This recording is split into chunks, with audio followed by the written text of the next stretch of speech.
Good morning. Good morning. And welcome to worship with the Unitarian Universalist Church of Ventura. I am the Reverend Dana Warsnop, and absolutely delighted to serve as the minister of this congregation. And I greet you all here in the sanctuary and everyone streaming and zooming in. It is so good to be together and have technology help us be together in all the ways that we can. And our theme for the month of January has been finding our center. And it's a little hard to say what lies at the center of Unitarian Universalism sometimes, partly because it seems to move a lot. We evolve and grow and change, and so what does it mean to be a people of faith based on core values that we express newly in each age, generation, and sometimes daily, even hourly? So I welcome all this day, people who've been here for a good while, those who are here for the very first time, and everybody in between. Let's just see what shows up today. I do have just a few quick announcements. There is a group that is forming they'll be reading books by Toni Morrison and reflecting on what she can show us, tell us about our culture today, the issues in our culture today. Also, there is a UU online class called Ecology as Scripture. It starts this Tuesday. It'll be, I don't know exactly, it'll be a zooming in thing from people, UUs all over. And there's been information in UUCV this week and more if you are, and probably our Facebook page. And then lastly, I just want to remind everyone that our annual budget review, where we halfway through the budget, roughly, we look at how we're doing and where we're going. And that will be after church next Sunday. So I invite you all to arrive fully wherever you are. Cross the threshold into this place, bringing your heart hurting and whole, your creative, evolving self as we enter sacred space.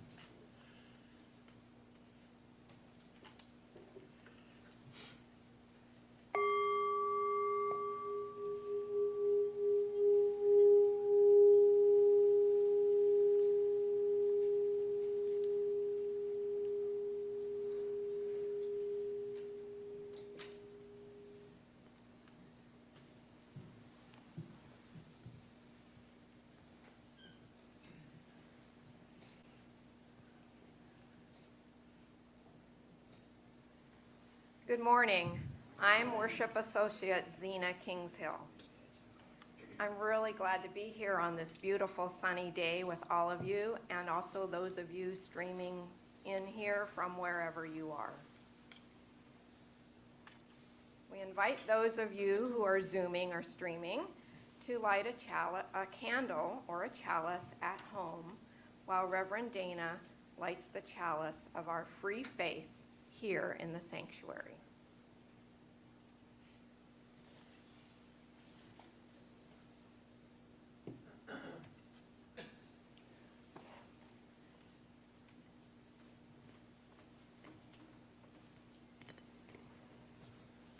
We begin our service this morning with these words by Reverend Dana Warsnop.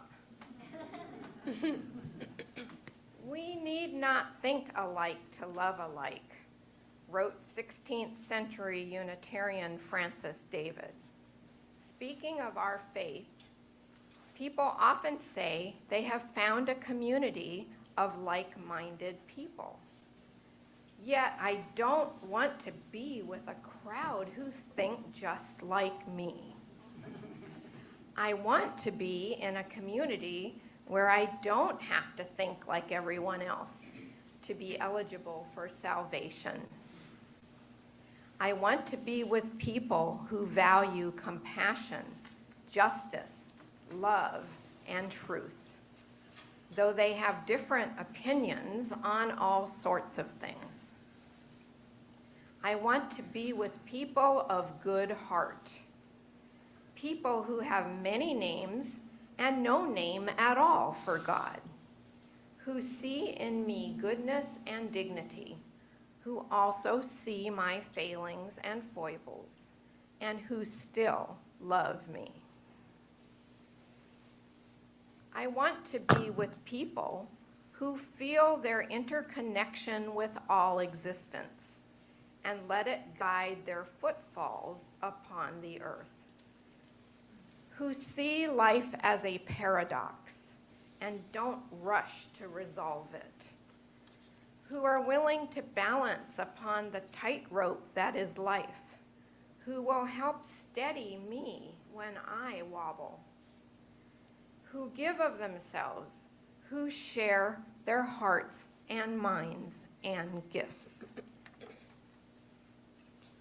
I want to be with people who let church call them into a different way of being in the world, who support, encourage, and even challenge each other to more ethical living, who can grow, change, evolve, and transform as revelation unfolds, who inspire one another to follow the call of the Spirit, who covenant to be honest, engaged, and kind, who strive to keep the promises and hold me to the promises I make.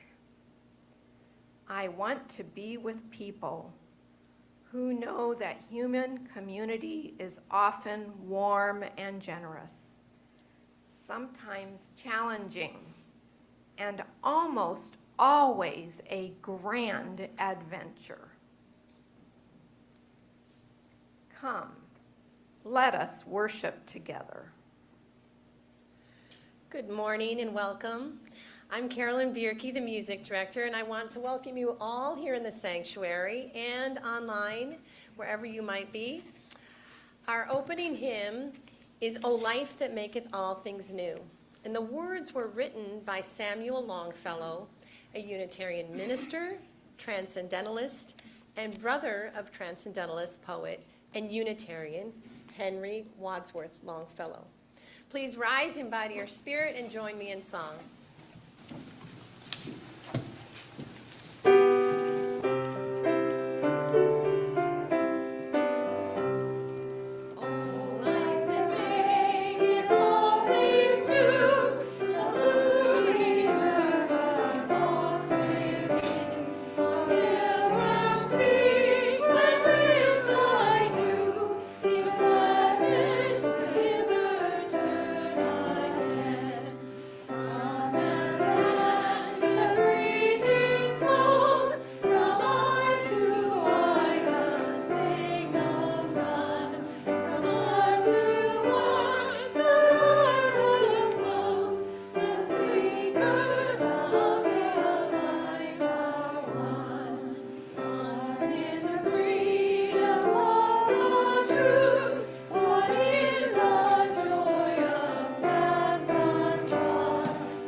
So I would like, we need to figure out the mic thing. Because I'd like to invite all of our children and youth to and anyone young at heart to come down for a really nifty story.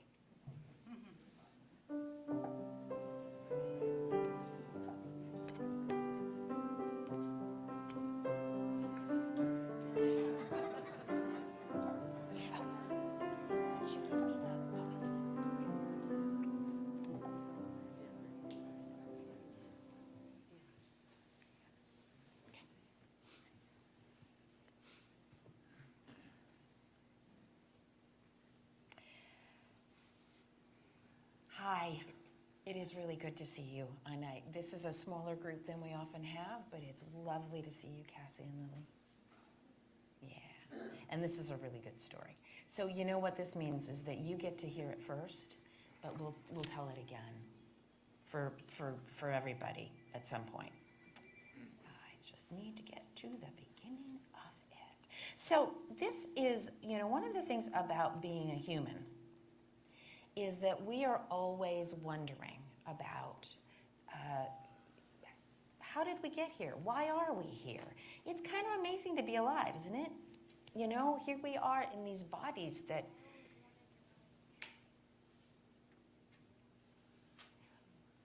could you say that a little bit louder?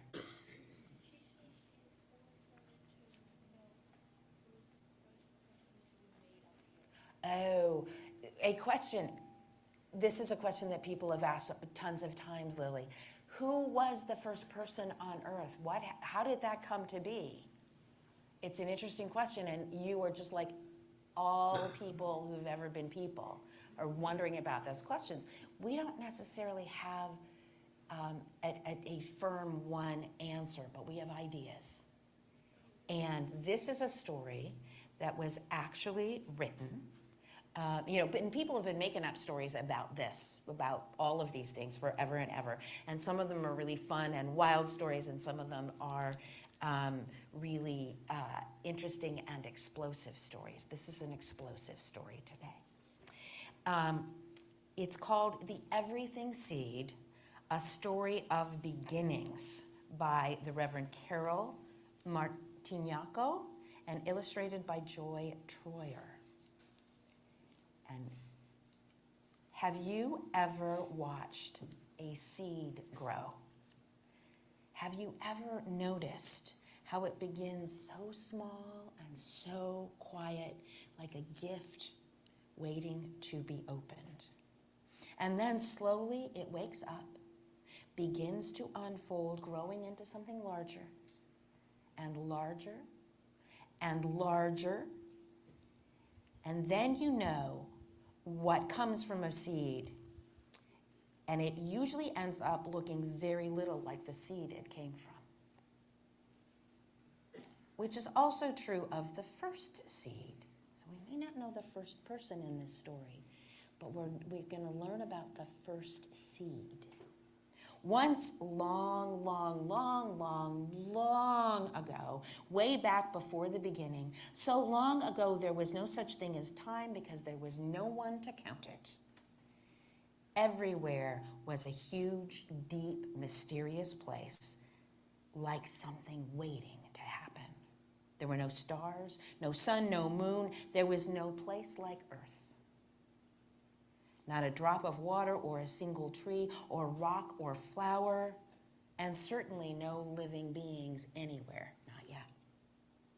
But in that deep waiting space was hidden the tiniest point of something no bigger than a seed. You might call it an everything seed, because that is what it became. No one knows where that first seed came from.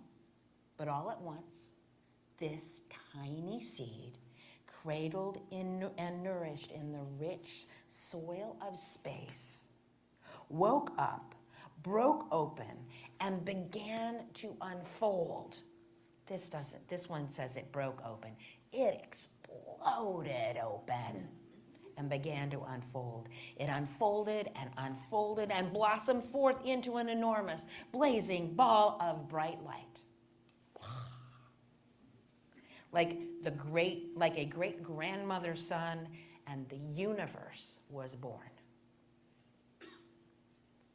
Out fluttered galaxies like a storm of snowflakes swirling and gathering into the brightest, most blindingly beautiful clouds of stars. And out of those star clouds, our own star, the one we call the sun, and our Earth and our moon, and all the round spinning planets that we have learned to name. And this is the secret of that tiny seed. This is sort of getting to your question a little bit, Lily. This is the secret of that tiny seed. You and I, all of us, were there at the very beginning. Just as the idea for each leaf on a big oak tree lies hidden in the acorn, we were there.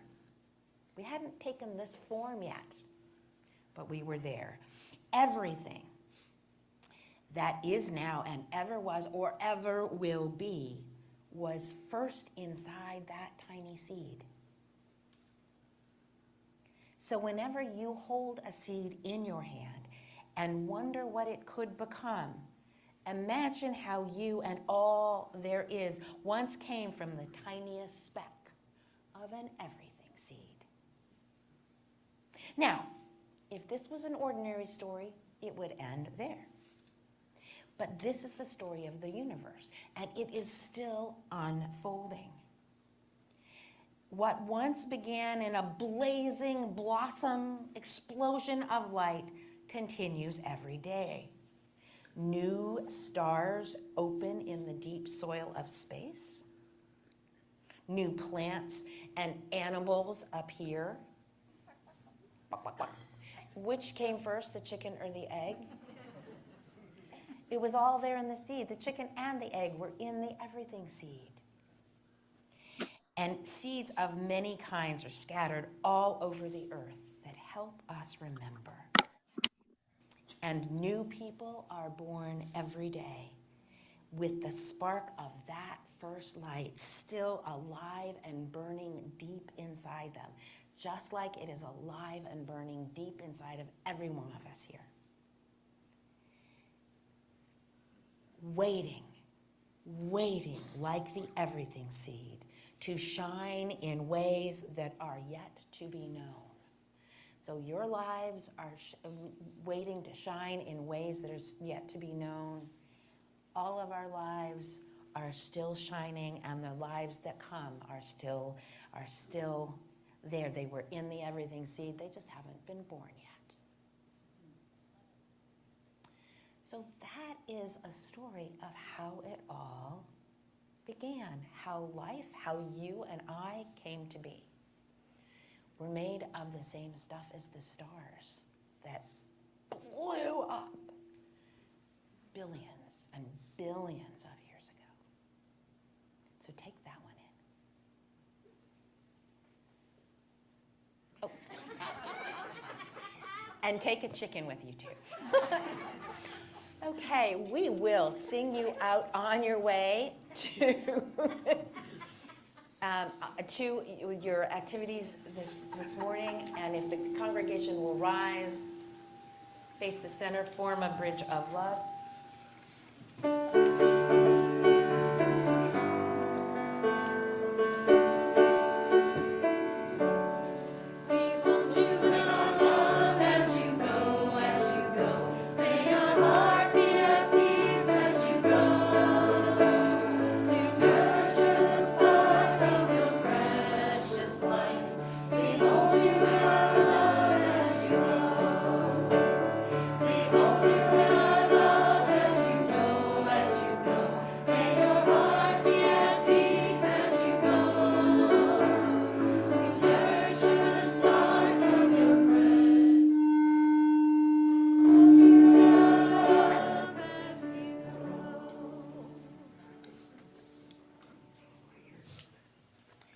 So I know that the sound is, we're figuring some sound stuff out. And part of the reason that it might be a little bit glitchier than it usually is that our sound guy, our AV technician, Brian Fortune, had his hip hip replaced like 2 or 3 weeks ago. He's doing well, he's doing fine, and all of us we miss him. So we're just doing this, Brian, I doubt you're watching, but if you are, we're doing all of this just to show you how much we need you and miss you and love you.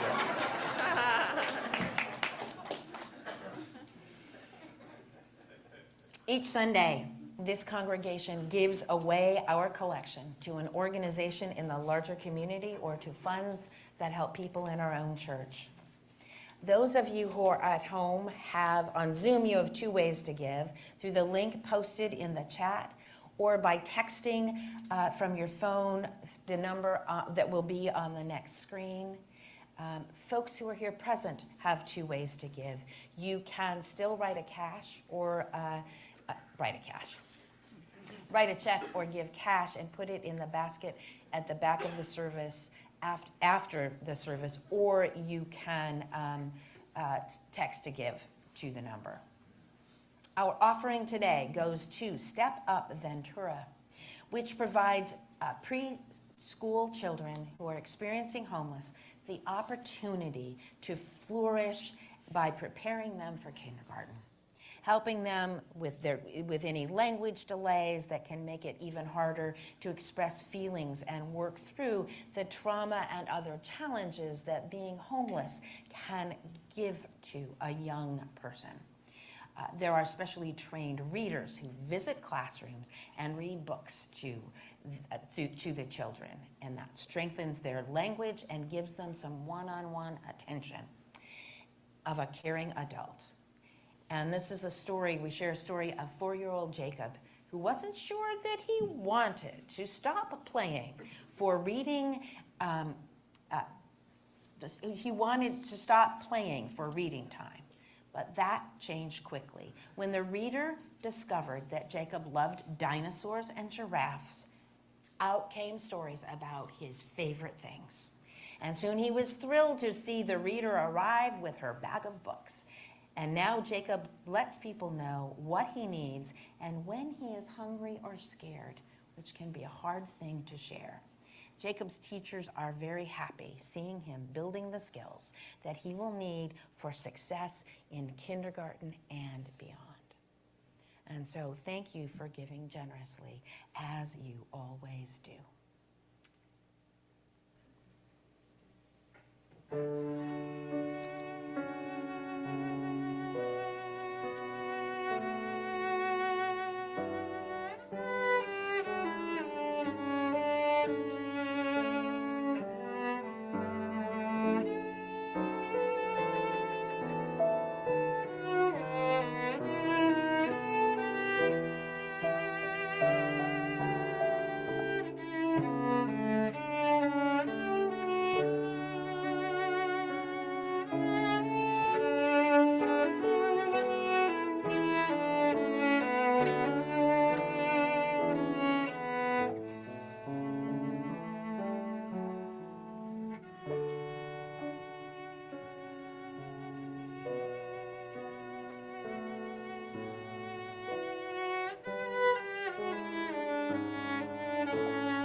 are ever and always grateful for the generosity of this congregation, which weaves a tapestry of love we call community.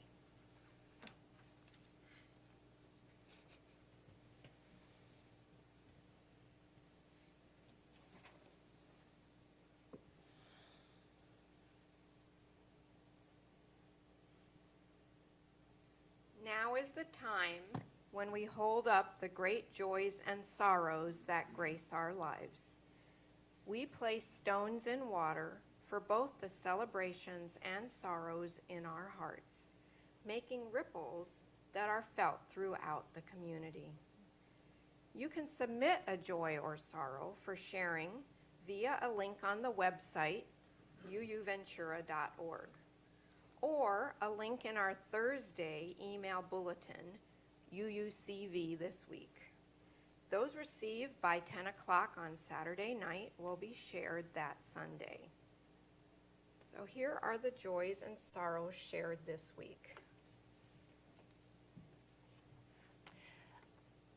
I share the first sorrow today and drop the first stone for the devastation of the death of Tyree Nichols. Tyree was son, father, friend, a Black Lives Matter activist, and a photographer who loved his life. Our sorrow is for the loss of his life and for his family and closest ones. And may the ripples of his life and death touch us all and strengthen our resolve.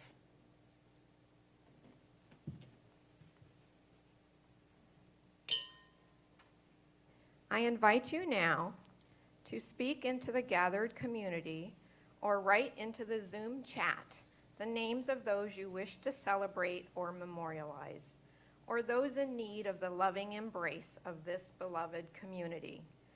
Please feel free to continue to add to the chat, even after the silent pause has ended.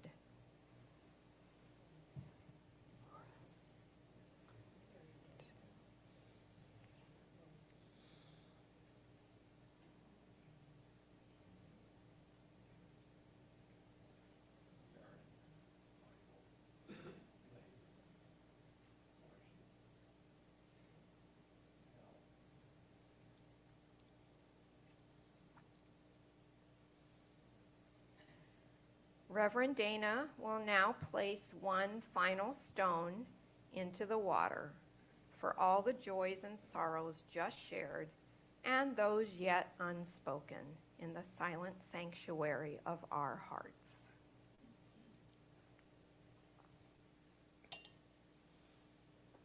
May we be truly grateful for all that is our life.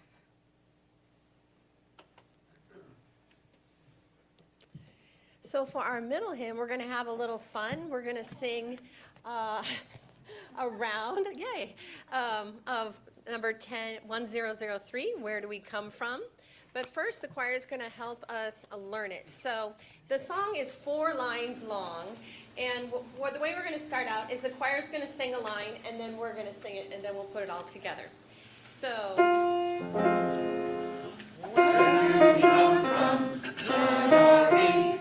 Where are we going? Where do we come from? Where are we?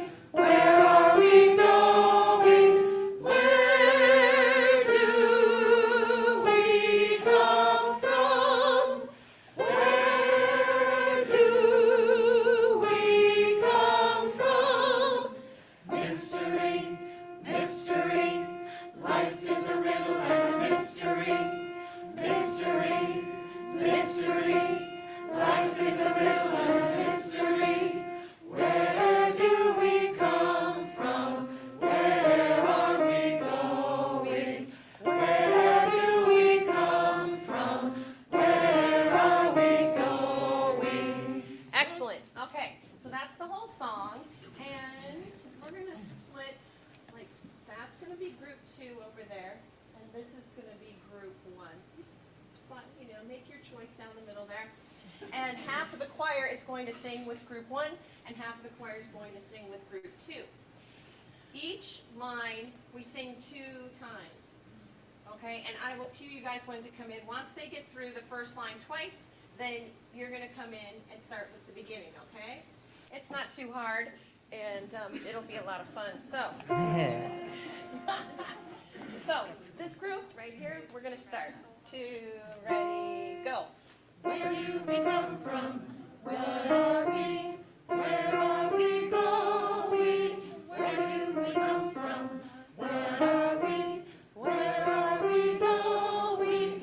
Where do we come from? What are we? Where are we going? Where do we come from? What are we? Where are we going? Where do we come from? Where do we come from? Mystery, mystery, life is a riddle and a mystery. Mystery, mystery, life is a riddle and a mystery. Where do we come from? Where are we going? Where do we come from? Where are we going?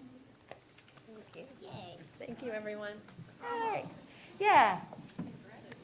A round of applause for everyone.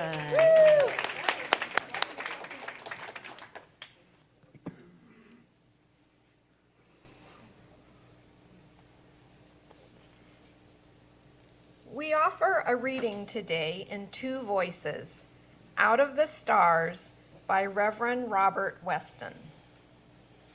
Out of the stars in their flight, out of the dust of eternity, here we have come. Stardust and sunlight mingling through time and through space. Out of the stars, rising from rocks and the sea, kindled by sunlight on earth, arose life. Time out of time, before time, in the vastness of space, Earth spun to orbit the sun. Earth with the thunder of mountains newborn, the boiling of seas. Earth warm by sun, lit by sunlight, this is our home. Out of the stars have we come. Mystery hidden in mystery, back through all time. Mystery arising from rocks in the storm and the sea. Out of the stars, rising from rocks and the sea, kindled by sunlight on earth arose life. Ponder this thing. Ponder it. Ponder this thing in your heart. Ponder with awe. Out of the sea to the land, out of the shallows came ferns. Out of the sea to the land, up from darkness to light, rising to walk and to fly, out of the sea trembled life. Ponder this thing in your heart. Life up from sea, eyes to behold, throats to sing, mates to love. Life from the sea, warmed by the sun, washed by rain. Life from within, giving birth, rose to love. This is the wonder of time. This is the marvel of space. Out of the stars swung the earth. Life upon earth rose to love. This is the marvel of life, rising to see and to know. Out of your heart cry wonder. Sing that we live.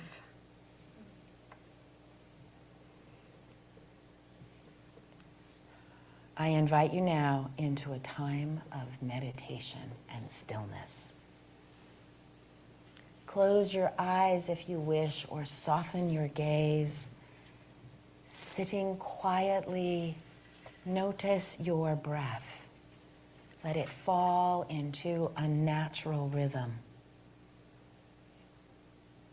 Where do you come from? What are you? Where are you going? What mystery is yet to unfold? A silent meditation.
Oh, say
note. So that last note got me in rehearsal, and it got me there too. Wow, wow. And thank you, Whitney, for joining us.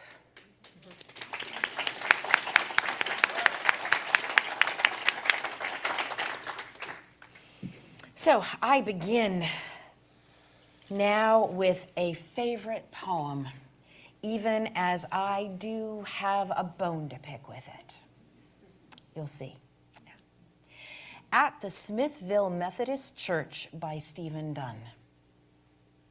It was supposed to be arts and crafts for a week, but when she came home with the Jesus Saves button, we knew what art was up, what ancient craft. She liked her little friends. She liked the songs they sang when they weren't twisting and folding paper into dolls. What could be so bad?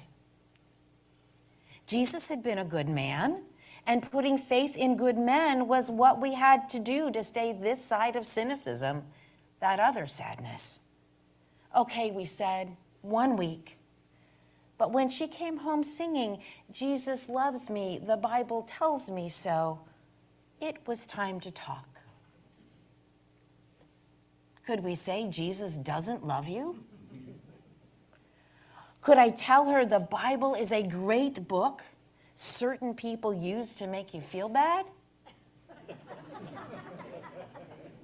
We sent her back without a word. It had been so long since we believed, so long since we needed Jesus as our nemesis and friend, that we thought he was sufficiently dead, that our children would think of him like Lincoln or Thomas Jefferson. Soon it became clear to us, you can't teach disbelief to a child. Only wonderful stories, and we didn't have a story nearly as good. On Parents' Night, there were the arts and crafts all spread out like appetizers. Then we took our seats in the church, and the children sang a song about the ark and hallelujah, and one in which they had to jump up and down for Jesus. I can't remember ever feeling so uncertain about what's comic and what's serious. Evolution is magical, but devoid of heroes. You can't say to your child, evolution loves you. The story stinks of extinction and nothing exciting happens for centuries. I didn't have a wonderful story for my child, and she was beaming. All the way home in the car, she sang the songs, occasionally standing up for Jesus. There was nothing to do but drive, ride it out, sing along in silence. And don't you just want to tell those people to get themselves to a UU church where we have great stories for our children, like the one today, which was actually written by UU minister, the Reverend Carol Martignaco. No, you can't say evolution loves you. And sometimes it does stink with extinction, and there are millions of years where not a whole lot seems to be going on. But golly, it begins with the most explosive, massive explosion ever. And it's a tale of majesty, filled with such wonder and beauty. Near infinite galaxies and stars, a planet upon which we rose to life, filled with such amazing things that they seem magical, mysterious, though they're not really. You can't teach disbelief to children, and we don't. It is easy, sometimes too easy, for anyone to define ourselves by what we don't believe. And we UUs have been good at that for a while. Sometimes we do forget the power of a really good story. And rather than refute others' stories, we need to find our way into the truths. We need to find their way into the truths in those other stories from a different angle. And we can find, create, and tell our own. Yes, teaching our children in a faith tradition filled with heretics, questioners, full-on disbelievers can be a challenge. Yet we get to keep Jesus, Lincoln and Jefferson. With them and more, we have significant values to teach with ancient and modern stories. I would call evolution our creation story, one that defines us and has implications for how we live our Unitarian Universalist faith. Our theme for this month has been Finding Our Center, which can be a trek with an origin story that keeps the center moving, adapting, growing, changing, evolving. For we are not like-minded people. Though I know exactly what people mean when they say that. We really do not need to think alike to love alike. Indeed, central to our tradition is that we don't have to accept a creed to be eligible for salvation. A creed that says this is what we all believe. We don't have one. We are non-creedal because we can't say such a thing. Rather, we are a people who value compassion, justice, love, and truth, while having very different opinions about all sorts of things. We are a people who let church call us into a different way of being in the world, who support, encourage, and even challenge each other to more ethical living. We are people who can grow, change, evolve, and transform as revelation unfolds newly to us, who inspire one another to follow the call of the Spirit, however we name that Spirit, wherever, however it calls to us. And so we get a swirling, changing, growing faith with an origin story that doesn't have human heroes, at least not at first. But we do get the Tyrannosaurus rexes and velociraptors, monarch butterflies and blue whales and chickens and eggs. And eventually, we do get Darwin, who, you may remember, I know I've told you, who was raised by a Unitarian mother. And even Lincoln and Jefferson, who today we would call Unitarian adjacent. They're not exactly ancient sages, but lively and even heroic characters. Flawed, heroic, lively. Oh, and Isaac Newton, we get him too. He was Unitarian. Because of our deep theological understanding that wisdom, knowledge, and inspiration are always being revealed anew, Unitarians in particular were not completely thrown by the truths Darwin revealed in The Origin of Species. Most other Christian denominations resisted it, and so many still do. Though we got on board pretty quickly. The adult Darwin never called himself Unitarian, but his mother or grandmother, I realize I may not have been right about the mother part, did take him to a Unitarian Sunday school, and I can't help but think that that experience helped open his mind to what was new and different and growing, so that he could see things newly and differently. So here we are in a faith tradition that requires us to keep mind, heart, and spirit open to new revelation and new understandings. We don't require a lot, and you can fudge on that if you want, but it's pretty central. It's pretty much, we got to keep thinking and changing when new things occur to us. This was part of our tradition before Darwin came along. It is the soil that grew the transcendentalists, like the Reverend Samuel Longfellow, who sang of the life that maketh all things new. For him, that was likely his lively metaphor for God, and now perhaps a metaphor for the spark and energy of the life upon the earth that rose to love, something we continue to ponder with awe. Yes, it can be exhausting to constantly be thinking, evaluating, evolving, and growing. But I wouldn't have it any other way. Would you? So right now, we Unitarian Universalists are in the midst of a process to revise our principles and sources, the principles and sources of our tradition.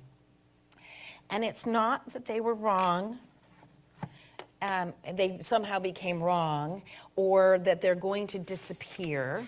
They are in the front of our hymnal, and they don't number these pages, so but there they are.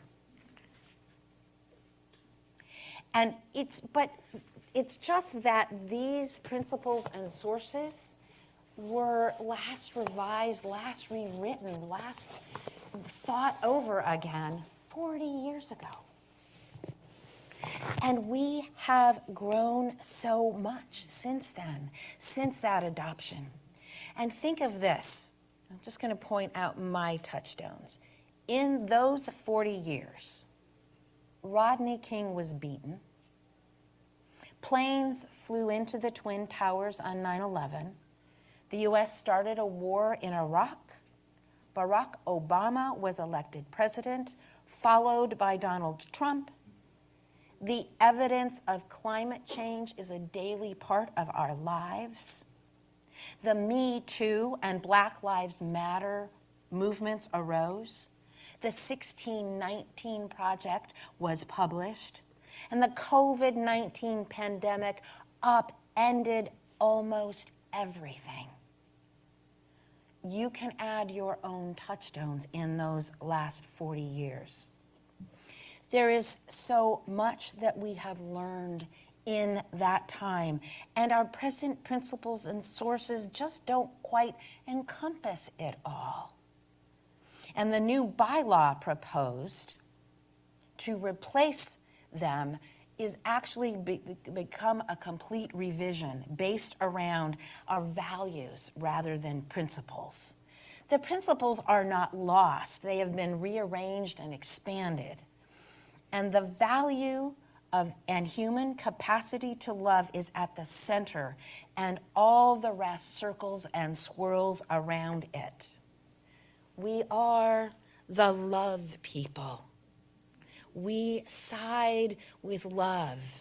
And so if evolution and the possibility for growth and change and development is our origin story, then love is our value at the center along with it. Now, our music director, Carolyn Bierke, whose fellow UU students at the United Theological Seminary have been digging deeply into these proposed changes and thinking about them and discussing them far more than we probably have been. Carolyn will be speaking in more detail about them next Sunday. And I wanted to till the soil a little bit, to get the seed planted for us all. For the unfolding and evolving nature of our tradition is the soil from which the revisions arise. And here we are tilling soil. Breathe in the rich scent of the humus of all that has lived and died and been reborn again. The soil of our existence, the soil that is made of stardust, just as we are. The stardust out of which we all arose.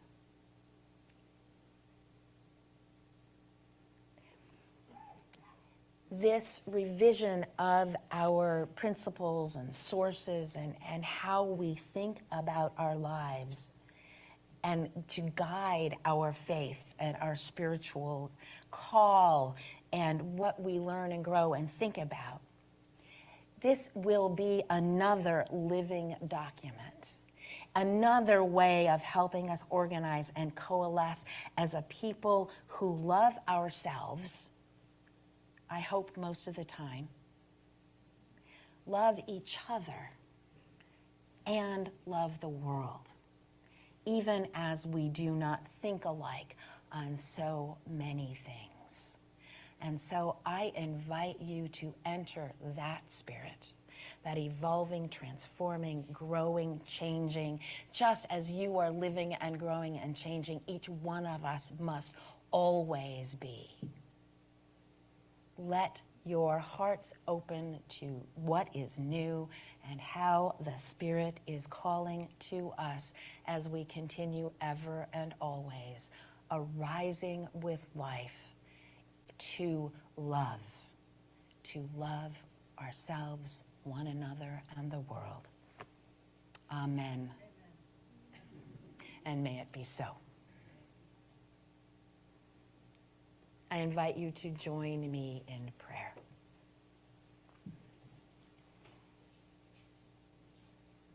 Holy beingness of many names and no name, creative spark that rises to life, spirit of life which dwells within and among and beyond us this day and always. May we delight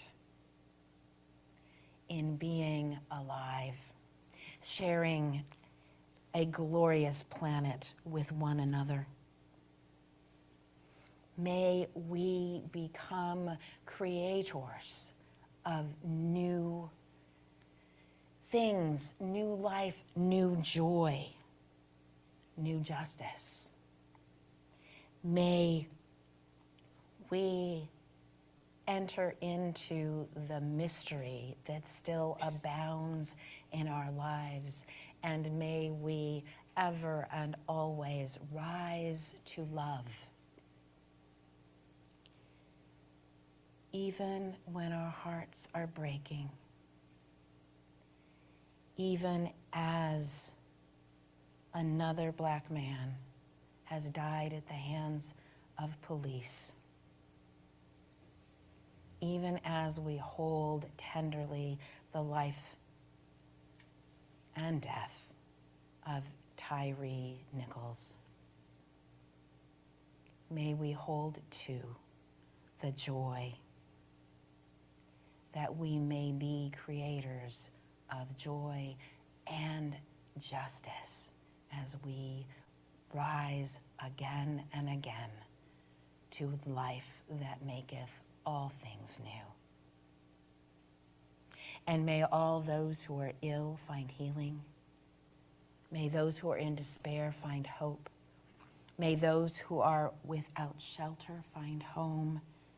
And may all those suffering conflict and war here and around the world, may we know peace. Amen. And blessed be.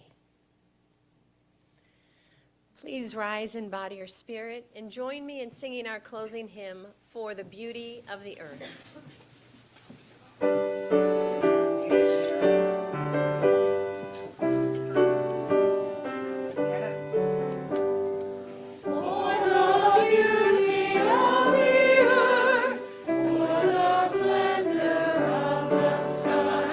For the love which from our birth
Please join me in reading the words on the screen as we prepare to extinguish our chalice. We extinguish this flame, but not the light of truth, the warmth of community, or the fire of commitment. Those we carry into our lives until we are together again.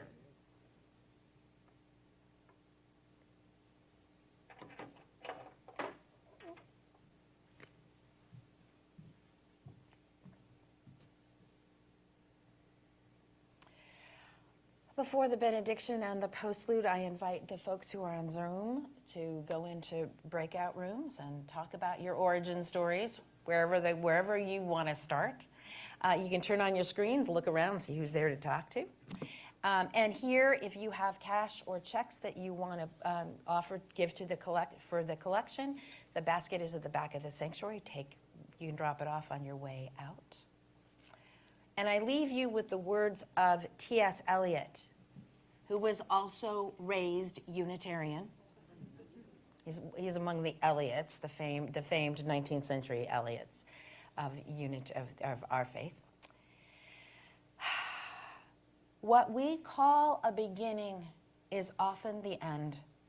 And to make an end is to make a beginning. The end is where we start from. We shall not cease from exploration, and the end of all our exploring will be to arrive where we started and know the place for the first time. Go forth in love, go forth in peace, go forth in exploration. May it be so.